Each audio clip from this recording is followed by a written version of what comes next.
but I welcome questions. Any questions, you can please direct them to the panelists. Sir, good evening, Chairperson. I am Major General Dudley Veeraman. I have a clarification rather than a question. Now, in the present day context, we can see a lot of conflicts are going on without observing or maintenance of IHL. So my clarification is, though we talk a lot on IHL, if someone ask or expect any armored forces to observe 100% IHL is a good thing, or because the fear is an intangible thing, different people act differently when faced a situation. So people ask IHL to maintain. I am a person who love to maintain IHL, but it is different from man to man when they face a situation, because the fear is an intangible thing. Thank you, sir. No, I think this matter we discussed before this session. Mr. Nilanjan and I discussed this matter because it is the soldier who is facing the heat and dust of the situation who has to take a decision. But I think what both of us thought was correct, and what I feel is correct, is that the armed forces must be given a very clear message that they are bound by the rules of international humanitarian law, and the state is responsible for their actions. As a result of that, though we sympathize with the soldier in the battlefield who had to take a decision in the heat and dust of the situation, compliance with international humanitarian law is a must, and that is something that has to be encouraged by the state.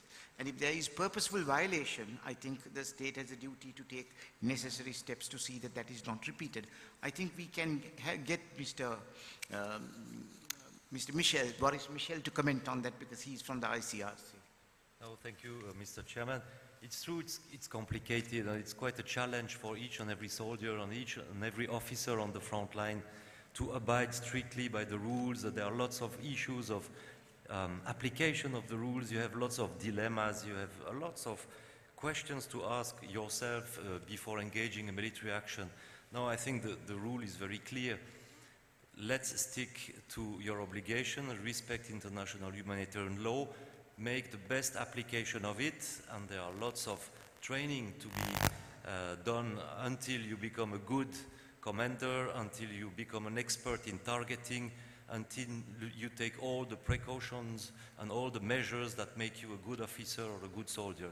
And I think each and every soldier and officer should make sure that it is not because on the other side the rules are not respected that you have to do the same. Otherwise, there would be no more space for humanity in any situation of violence and conflict. Mr. Chairperson, can I just... Yes. So, I mean, my point is this. I think the law is outdated. The law perhaps needs to be reformed a little bit. The law needs to be updated to deal with the fact that all conflicts we see today are asymmetric conflicts, and perhaps the IHL framework that we have right now is suited more for conventional warfare. So I agree that the law needs to be updated. However, I feel that if we do take up the position that we need a leeway with the law, then I think we open up a Pandora's box where we let non-state actors we lose that moral high ground. So I agree that there's a problem, but the problem to me is that the law is outdated. Any questions? Yes. First of all, thank you to the panel. That was excellent. It's always difficult on the last panel of the day, and I think you guys did very well. Athena, a challenge. Okay. You said that religion was a red herring when it comes to this problem. I would argue that we used to say it's all about religion, and that indeed was a red herring. You said it has nothing to do with religion. I want you to expand on that. And then finally on narratives. Why are we talking about alternative narratives as opposed to counter narratives? There are all kinds of problems with counter narratives. Can't we move more towards alternative narratives? Thank you. Dr. Athena will first. Thank you for the question. I suppose what I'm saying is that religion has nothing to do with violent extremism in the sense that it has been given, it has been used both by violent extremists and counter-extremists. Its significance has been blown out of proportion. The result of that has been a fixation. A symptom is Islamophobia, and so on. I think the emphasis on Islam, this, to my understanding, these actors like Al-Qaeda, Islamic State, it's a distorted version, is of some form of imaginary fantasy that has nothing to do with Islam. In fact, it is obvious that you have gangs, criminal activities, drugs, all these communities that, the communities that are involved, actually it is not even the communities, these gangs that are involved in violent extremism are not religious. In what way are they religious? I mean, when you look at this closely, it is just a superficial tool to radicalize people that are already cut off, marginalized, and already this is some kind of fantasy. I don't think that religion has anything to do with it. In fact, nationality has nothing to do with it.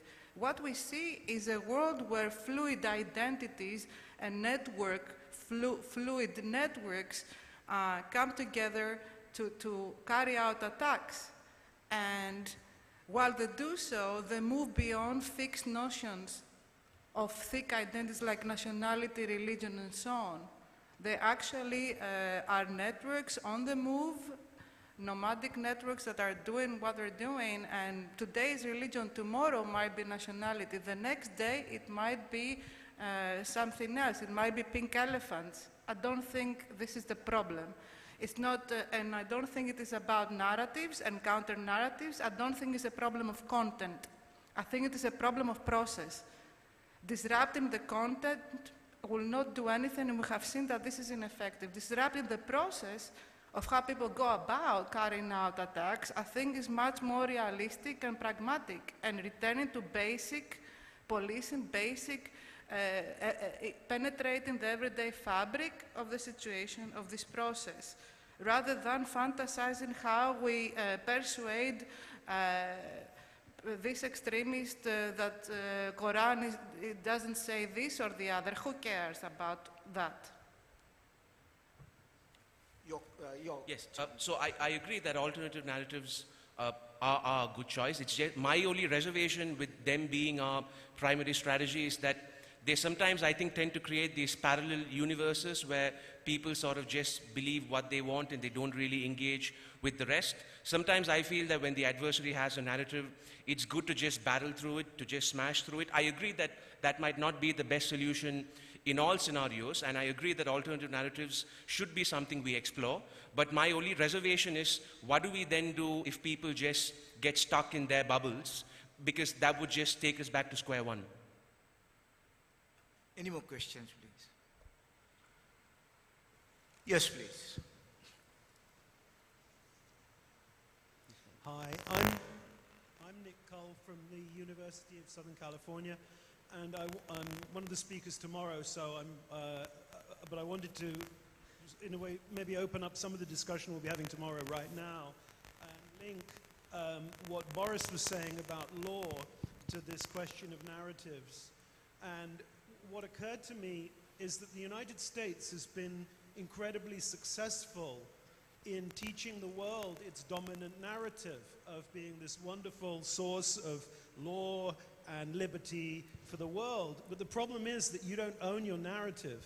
And your narrative, or a narrative of law and compliance with law are not the same thing, because the compliance is going to be judged by many, many observers around the world. And you could see how problematic it was when the United States felt that its use of extraordinary rendition or the detention facility Guantanamo Bay were consistent with America's narrative, but so many people around the world did not feel that they were consistent. So my point is that narratives aren't enough. You have to, having an attractive narrative isn't enough. You have to listen to how others understand your narrative and make sure that you conform to that narrative, not in a way that meets your own understanding, but a way which meets the understanding of the people that you're seeking to engage.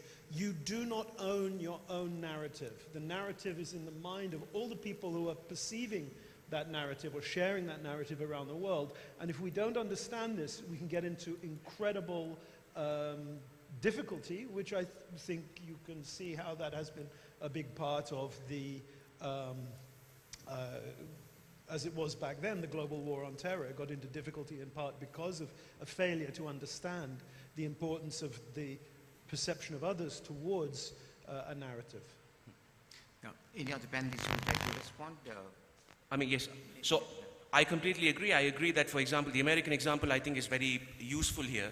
So a huge source of discontent for a lot of American scholars that I meet is that if you actually look at the track record of the American Army's adherence to human rights and you compare that to what most of the rival armed forces do, the American armed forces behave a lot better. They do adhere to sort of a lot of norms that they feel their rival armed forces don't, and yet they feel that that they get a bad reputation, that they are not recognized for sort of upholding these ideals. So yes, I agree. So it's not, which is why in one of my points, I said the people have to be made to feel that they were a part of this narrative. It could be clear, you could have a reach, but the people that you reach, if they have no empathy for that narrative, then it's quite a useless narrative. And at ICRC, we're very careful listening about the new narratives because they can lead to a lot of violations, and we are very careful about that. So if you, at the time of the global war on terror, ICRC was engaging very efficiently, bilaterally, multilaterally, just to counter these narratives because of the risk of all violations we have known later. So narrative is important, but abiding by existing frameworks is even more so. I think we are far behind schedule, so we can give one more chance for a participant to ask. Okay, yes, I recognize you. Yes, please. I'm Brigadier Hiran Halanguda, retired Sri Lanka Army. My question is, how does the strategy of subversion help in the spread of violent extremism and terrorism? And what laws do you have to counter subversion? Are you dealing with the Sri Lankan situation, or it's a general question? Is it a general question? It's a general question. Nilanjan, will you answer? Well, I don't think laws can be our predominant tool to fight subversion. I think often there's just something with legislate. We can't legislate politeness. We can't legislate unity. It has to be something that exists outside of the legal realm. And I think someone even made the point earlier that we believe in beliefs, and these beliefs can be subverted. And that sort of really is the problem. I wouldn't recommend legal solutions for it, because I feel that even though it's not a popular view, I feel that harmony and sort of compassion and brotherhood cannot be regulated by law. I think we have to look for social solutions. We have to start going back to many of the roots that we abandoned in the, I mean, I don't want to sound like an old conservative, but that we abandoned a long time ago. It has to be social when it comes to battling subversion, when it comes to battling alienation and radicalization. Yeah, I think what Nilanjan raised, the issue that he raised was important, because battling subversion cannot be done with the law alone. Law plays a major role in it, but then getting the community to fall in line with your thinking, I think would be the best. So with those comments, I don't think we have time for any more questions, though this is an interesting topic which had attracted a lot of attention of the participants. Let me thank all the panelists for their excellent presentations, and also for your participation and for the enthusiasm that you have displayed. Thank you very much.